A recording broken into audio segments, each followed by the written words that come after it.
Zakat management in Bangladesh. Among the 8 sectors of zakat distribution prescribed in Al-Quran, Aimlin is the third sector. Aimlin is needed only when there is a management. Zakat has been collected under state management since its period from Prophet Muhammad, peace be upon him. From the subsequent Khulafay Rashidun to the Turkish Sultanate, zakat was implemented in state management, albeit optional, and despite various ups and downs, zakat remained a state system in some Arab states, including Saudi Arabia. Islam started in Bengal in 1403 AD. Gradually Islam became the religion of the rulers here. At that time, 1403 AD 1857 AD, zakat and waqf had an important position in the economic system, although not completely. In 1757, Muslim rule fell in Bengal and East India Company rule began. In 1857, British rule was gradually established throughout India. With the decline of Mughal rule, the importance of zakat and waqf in the economic system dropped to zero. The Islamic social finance was axed throughout India through the abolition of Lockeridge Property Act. As a result of almost 200 years of British rule, Bengal completely moved away from the laws, rules, regulations and contribution of Islamic finance.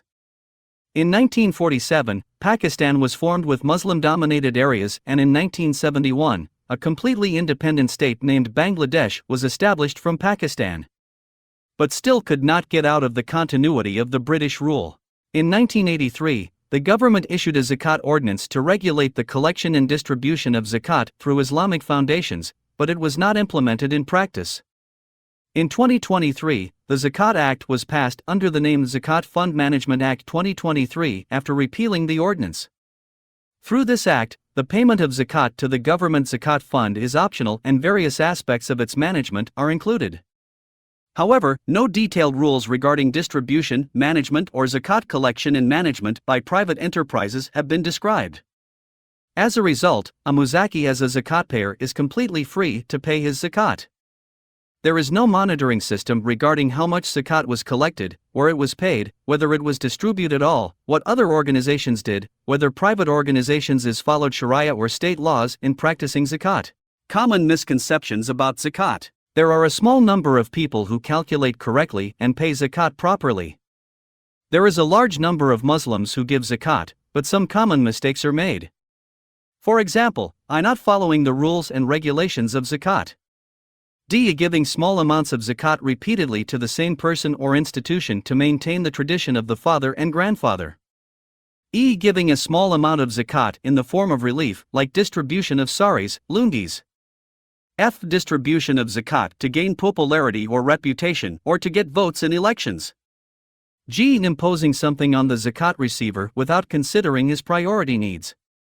As a result of giving like this, we do not notice any benefit of zakat in the society. According to experts, if zakat payment is made mandatory by law, the government can collect TK 1 lakh crores of zakat from Bangladesh every year, and the zakat fund thus collected can be spent on poverty alleviation. It is unfortunate that there is no recognition of zakat in government policies, plans and budgets. Due to lack of knowledge about zakat and lack of importance and priority of zakat in society and state, zakat education has not expanded to the desired extent. Zakat education is nominal in education system. Devout Muslims collect zakat according to their own way. Various lila boderings, orphanages, poor relatives and neighbors became the main receiver, asnaf, of zakat distribution. Some people gather for political purposes and give zakat. After the country became independent in 1971, 160 children of Adam died in the stampede until 2023. In recent years, the distribution of sari lungi has started to decrease as a result of different non-governmental organizations starting zakat awareness and distribution work. Now distribution of rickshaw van and sewing machine has started. According to Maqasid ash-Sharia, Allama Yusuf al-Qarzawi has expressed an opinion that needs are mainly divided into 2 categories. A. The poor who have skills and ability, but no capital. B. A poor person who is physically or mentally unfit to work. So the first class should be given capital and the second class should be provided with food and other materials for survival.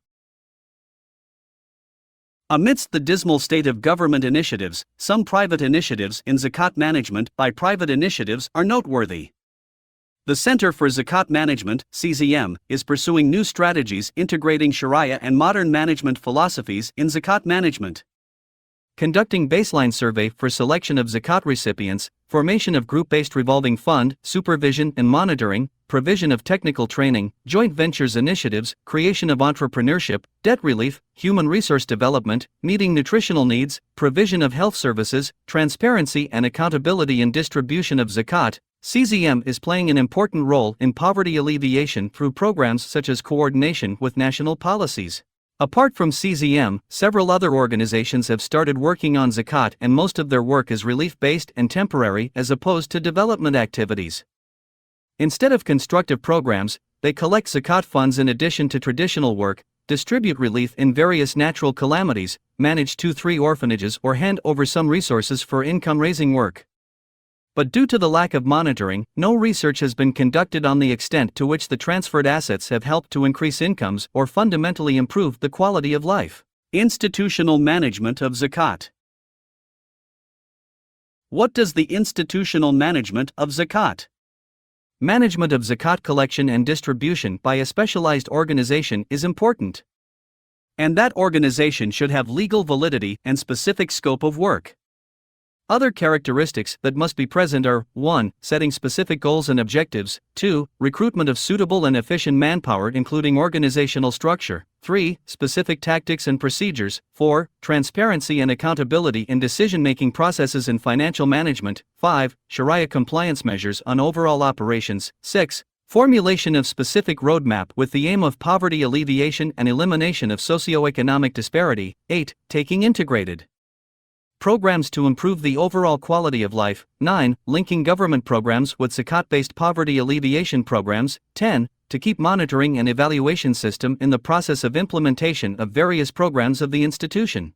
In Bangladesh, the role of the state in zakat management is still very limited for the growth of the overall economy, so organizations engaged in zakat management can play an important role. Zakat has the potential to play a direct role in poverty alleviation at the individual level, especially making individuals or families own capital.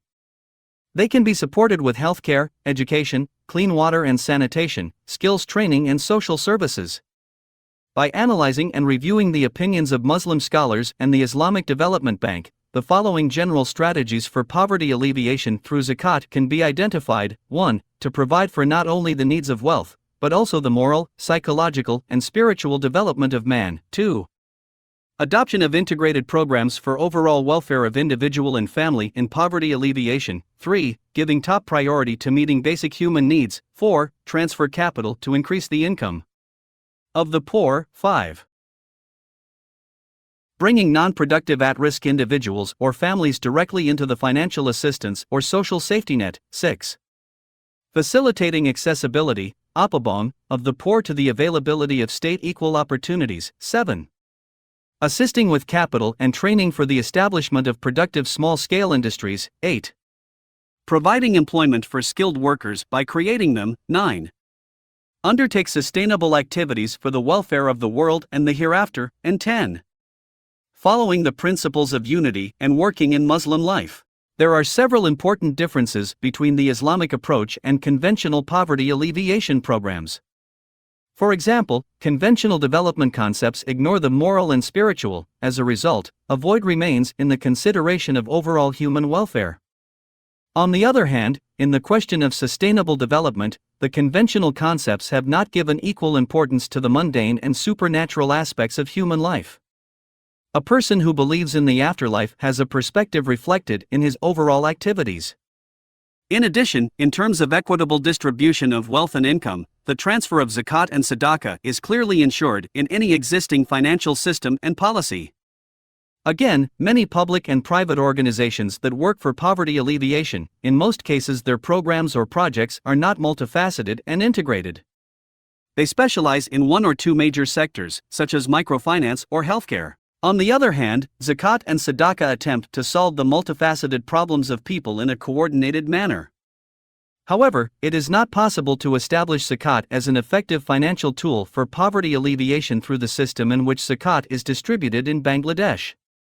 Institutional management of zakat is necessary for this.